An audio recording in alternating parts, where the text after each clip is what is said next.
আসসালামু আলাইকুম সম্মানিত দর্শক যারা আজকে আমাদের সাথে আছেন।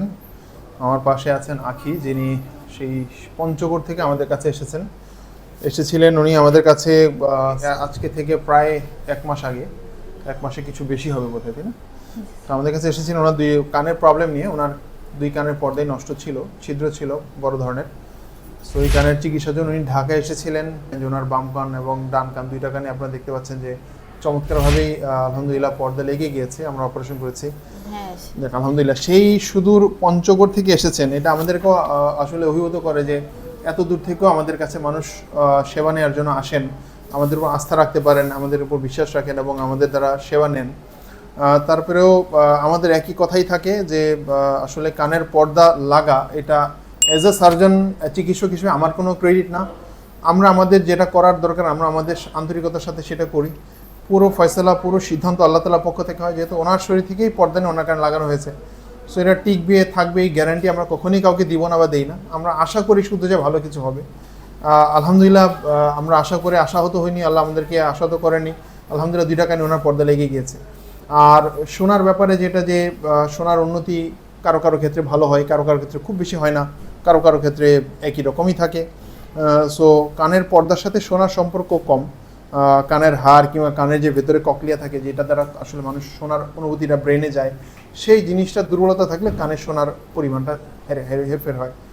আমরা এখন আখি, আপনার মা ছিলেন আপনার সাথে, তাই না? আমরা একটু আপনার কাছে জানতে, আপনি তো ছিলেন ওই সময়টাতে।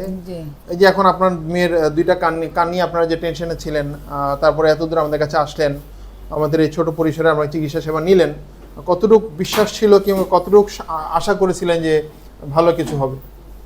আপনার কাছে কেমন লেগেছে আমাদের? আমি এর আগে অনেকবারে ডাক্তার দেখাইছি অনেক জায়গায়। তো এখানে যেরকম চিকিৎসা পাইছি বা এখানে যেরকম ট্রিটমেন্টটা পাইছি, আপনার কাছে যে উপকারটা হয়েছে আমার মেয়ের, যে কানের অপারেশনটা একসাথে দুই কান অপারেশন করাইতে পারছি, আগের থেকে এখন তো আমার মেয়ে অনেক সুস্থ, অনেক ভালো আলহামদুলিল্লাহ। আমি তো ভাবতেই পারিনি কখনো যে একসাথে দুই কানে অপারেশন হবে। তারপরে একসাথে দুই কানে অপারেশন হয়েছে। আর আপনাদের এখানে ট্রিটমেন্টটা অনেক ভালো, সার্ভিস টাকার পরিমাণটাও কম, অনেক অনেক ভালো লাগছে। আর এই আমার মেয়ের অপারেশন করাই আমাকে অনেকজনে জিজ্ঞাসা করছে যে একসাথে দুই কান কীভাবে অপারেশন করাইছেন, এটা কিভাবে সম্ভব? আমি বলছি ওই স্যার অনেক ভালো, ওখানে চিকিৎসা অনেক ভালো, একসাথে দুই কান অপারেশন করাইছে। তারপর আলহামদুলিল্লাহ আমার মেয়ে অনেক সুস্থ, অনেক ভালো। ভয় পাচ্ছিলেন যে একসাথে দুই কান কিভাবে করা যায় কিংবা কি বিষয়? এটা আমরা অনেক টেনশন করছিলাম যে একসাথে দুই কান করাবে কি অবস্থা না কি হয়। তো আলহামদুলিল্লাহ এখন অনেক ভালো আছে। কানের দুটো পর্দা দেখলেন, আপনার কাছে ভালো লাগছে? অনেক ভালো আছে, আগের থেকে অনেক আলহামদুলিল্লাহ। আলহামদুলিল্লাহ আমাদের কাছে ভালো লাগছে। আপনারাও আশা করি যে অবশ্যই আপনারা যত্ন নিয়ে চলেছেন, যেভাবে আমরা পরামর্শ দিয়েছি চলেছেন। আল্লাহ টেনশন যেটা ছিল আমাদের যে একসাথে দুই কান কিভাবে অপারেশন হবে আর কিভাবে রোগীটা কতটুকু সুস্থ থাকবে ওই সময়।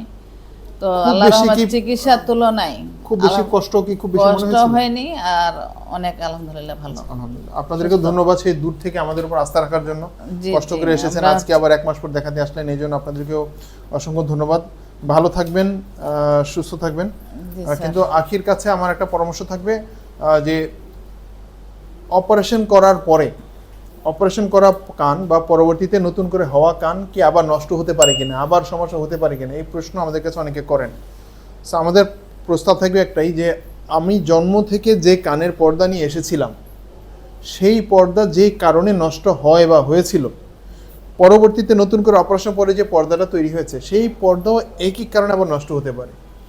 তার মধ্যে কানের সমস্যার জন্য মূল কালপ্রিট হচ্ছে ঠান্ডা বা সর্দি। সো ঠান্ডা বা সর্দি লাগলে কখনোই হেলাখেলা করা যাবে না যে আজকে না কালকে অথবা 2 দিন পর আমি ওষুধ খেয়ে দেখি কমে কি না। যেহেতু আপনার কানে একটা প্রবলেম আগে থেকে ছিল, এখন অপারেশন পরে আলহামদুলিল্লাহ এখন ভালো আছেন, তার আপনি এখন থেকে আরও বেশি সচেতন হবেন যে ঠান্ডার কোনো অনুভূতি আসলে আপনি সাথে সাথে 5 থেকে 10 দিনের জন্য একটা ঠান্ডার ট্যাবলেট খাবেন, যেটা আমরা আপনাকে গাইড করে লিখে দেব। ঠিক আছে, এটা সবসময় মাথায় রাখবেন। আর কান ডুবানো অথবা যখন তখন ডুবানো, কান খোঁচানো, যে অভ্যাসগুলো মানুষের থাকে বদ অভ্যাস, সেগুলো টোটালি অ্যাভয়েড করার চেষ্টা করবেন। হ্যাঁ, ঠান্ডা লাগলে কানে ইনফেকশন হতে পারে, কান ভার হতে পারে, কিন্তু সাথে ঠান্ডা ওষুধ চিকিৎসা শুরু করতে হবে। যদি এমন হয় যে ঠান্ডা লেগেছে, আপনার কান ভারও হয়েছে, আপনি ওষুধ খাচ্ছেন, তারপরে কান ভার লাগছে, তখন 7-10 দিনে যে একটা নাকের ড্রপ আপনাকে আমরা মেনশন করে দেবো, উল্লেখ করে দেবো, সেই নাকের ড্রপটা 7-10 দিনের জন্য ওই সময়টাতে দিবেন। যদি কখনো এমন হয় যে ঠান্ডা লাগছে, সাথে কানও ভার হয়ে গেছে, ঠিক আছে? এই একটা জিনিস আপনি খেয়াল রাখবেন। আশা করছি যত্ন নিয়ে চলেন, ইনশাল্লাহ আপনার ভবিষ্যতে কোনো সমস্যা হবে না। ঠিক আছে, ভালো থাকবেন, সুস্থ থাকবেন, আমাদের জন্য দোয়া করবেন। আসসালামু আলাইকুম রহমতুল্লাহ।